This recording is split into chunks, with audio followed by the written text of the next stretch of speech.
This is something I've noticed from well-meaning people.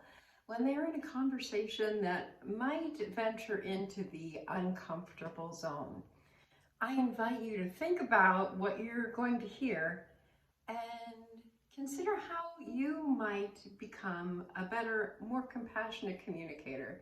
Because goodness knows we all can use practice in that area. None of us, myself definitely included, in that category.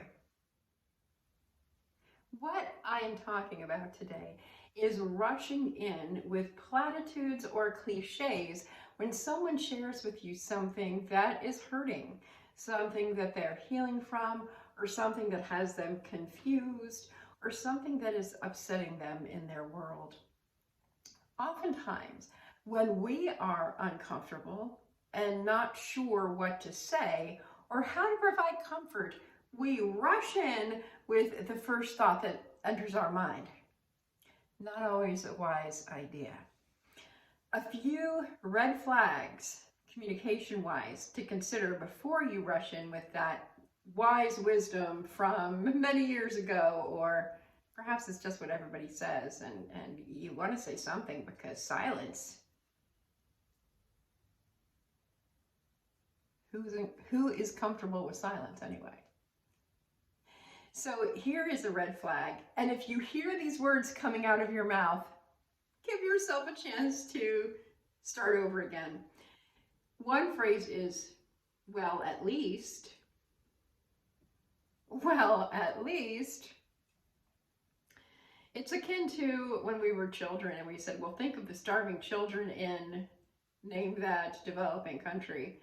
When we didn't want to eat the food our mother prepared and set on the table, your mother or father or sibling would likely say, well, think of the starving children in that place, or at least you have food on the table, or at least this food is fresh and good. Whenever we use that phrase, at least, we run the risk of shaming or judging the person, or even if it's unintentional, the person who we say at least to feels judged or shamed, or worse than when we started. None of us want to make a person feel worse than when we started, did we? So what could you say instead of at least? A couple thoughts. One is to just speak from your heart and say something along these lines. I feel so badly about what you're going through, and there is a part of me that just wants to rush in and say something that would help you to feel better. And I recognize that when I do that, I'm bound to say something really stupid. So I'm listening and I'm with you. And I just don't know what to say.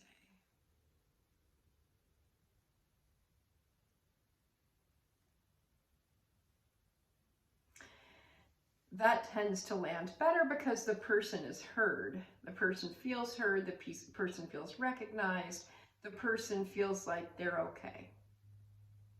Another thought is to simply let the person know that you're listening and that you don't know what to say.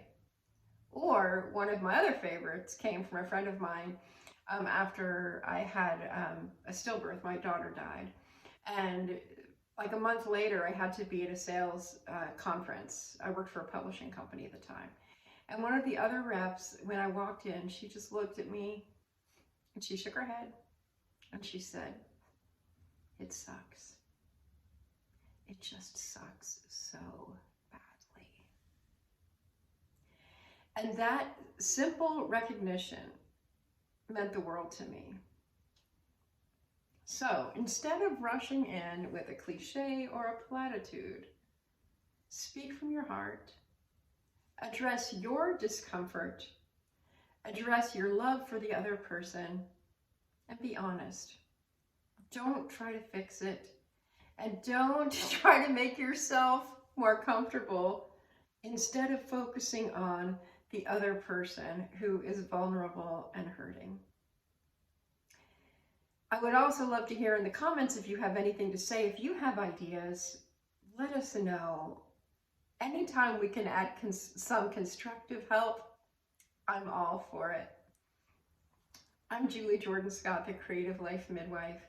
My work is about inspiring artistic rebirth through writing, creativity, and during the holiday season, I have a coaching circle for people who are grieving through the holidays because it's a really tough time. And talk about communication faux pas, it's ripe for the season. Thanks for watching. Please come again, and I look forward to seeing you on the next video.